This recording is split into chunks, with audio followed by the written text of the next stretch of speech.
Assalamualaikum warahmatullahi wabarakatuh. Nama saya Nurul Aulia Rahma dari kelas 1E dengan NIM E1 dan 0221 akan mempresentasikan materi mengenai hukum dasar pendidikan dari mata kuliah pengantar pendidikan. Nah, usaha pendidikan dilakukan atau diusahakan manusia berdasarkan keyakinan tertentu. Keyakinan ini didasarkan atas suatu pandangan, baik filosofi maupun teoritis ilmiah. Asas demikian merupakan titik tolak yang wajar. Artinya, tiap orang akan melakukan suatu pekerjaan jika tujuan dan hasil pekerjaan itu mereka yakini dapat mencapai tujuan. Demikian pula pendidikan secara lembaga. Nah, keyakinan ini disebut para ahli sebagai hukum-hukum dasar dan teori-teori pendidikan.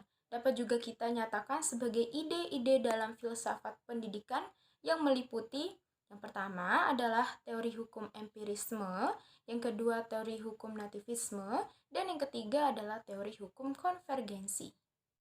Nah, yang pertama adalah teori hukum empirisme. Ajaran filsafat empirisme yang diperoleh oleh John Locke 1632 sampai 1704 mengajarkan bahwa perkembangan terutama pendidikan. Oleh John Locke berkesimpulan bahwa tiap individu lahir sebagai kertas putih dan lingkungan itulah yang menulis kertas putih itu.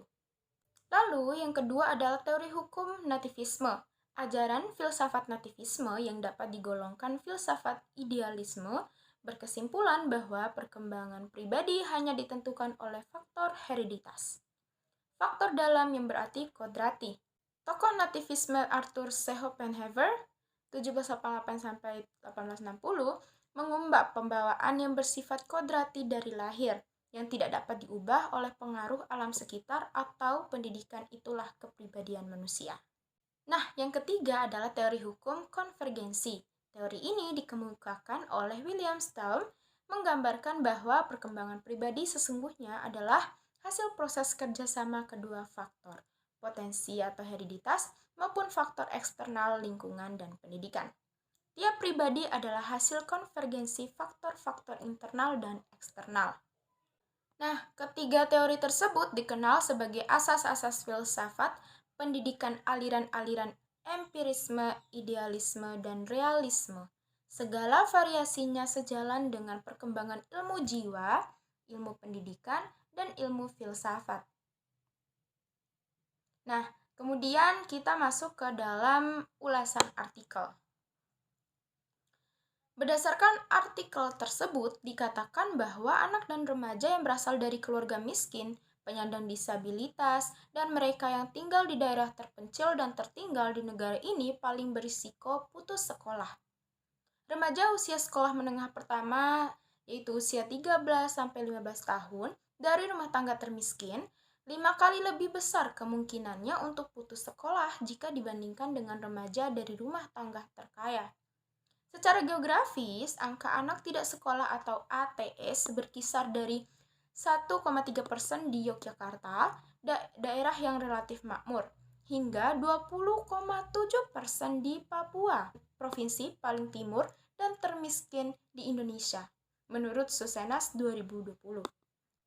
Nah, analisis dari survei penduduk antar sensus Supas 2015 menunjukkan bahwa 57% anak dan remaja usia sekolah penyandang disabilitas tidak bersekolah.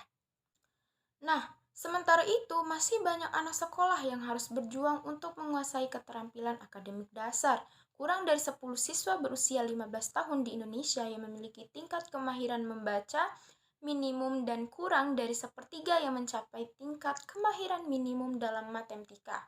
Remaja juga kehilangan peluang untuk mengembangkan potensi penuh mereka. Dari 46 juta remaja di Indonesia, hampir seperempat remaja yang berusia 15 tahun hingga 19 tahun tidak bersekolah, tidak memiliki pekerjaan atau tidak mengikuti pelatihan. Pengangguran remaja mencapai lebih kurang 15%. Dari uraian artikel di atas dapat dikatakan bahwa pengembangan potensi atau pembelajaran dipengaruhi oleh beberapa hal, yaitu lokasi tempat ia tinggal, tingkat ekonomi, dan pendidikan yang ia dapat sejak lahir.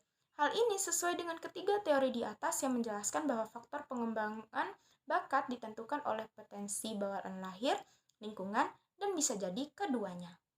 Sebagai contoh, berdasarkan teori hukum empirisme dikatakan bahwa pengembangan potensi seseorang adalah lingkungan, dan menurut artikel, secara geografis angka anak tidak sekolah atau ATS berkisar dari 1,3% di Yogyakarta, daerah yang relatif makmur, hingga 20,7% di Papua, provinsi paling timur dan termiskin di Indonesia. Nah, yang kedua adalah berdasarkan teori hukum nativisme. Dikatakan bahwa bakat seseorang ditentukan dari lahir. Contohnya adalah anak-anak yang berbakat dalam bidang seni.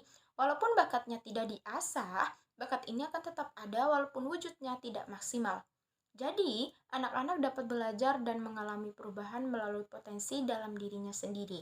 Dan teori ini tidak dapat disalahkan karena potensi dalam diri anak sangat mempengaruhi minat belajar anak.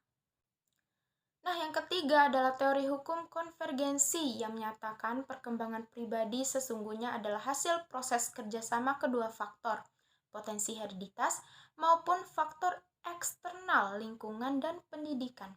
Contohnya adalah seorang siswa yang pengaruh antara lingkungan dan pembawaan sama besar atau seimbang, maka hasil dari pembelajaran juga akan seimbang karena semua bawaan sang siswa bermanfaat dalam proses pembelajarannya.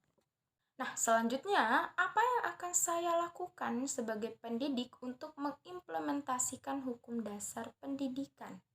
Karena faktor pengembangan potensi setiap anak berbeda-beda, maka saya sebagai pendidik akan berusaha untuk menyamaratakan atau menyeimbangkan potensi dari anak didik saya terlebih dahulu dengan mencoba untuk mengasah kemampuan mereka melalui berbagai metode pengajaran yang kreatif, inovatif, dan edukatif. Selanjutnya adalah saya akan mencoba mengambil kelas atau pengajaran yang dapat membuat saya bertatap muka langsung dengan para murid yang berada di daerah terpencil, sehingga saya dapat membantu mengasah dan mengembangkan potensi mereka. Sekiranya hanya ini yang dapat saya sampaikan atau pikirkan saat ini. Nah, untuk apa yang akan saya lakukan sebagai pendidik atau pengajar di masa depan, akan saya pikirkan kembali nantinya setelah saya mendapatkan ide yang lebih bagus. Tapi saat ini saya hanya terpikirkan untuk melakukan hal-hal yang sudah saya sebutkan tadi. Nah, itu saja presentasi dari saya. Lebih dan kurangnya saya mohon maaf. Assalamualaikum warahmatullahi wabarakatuh.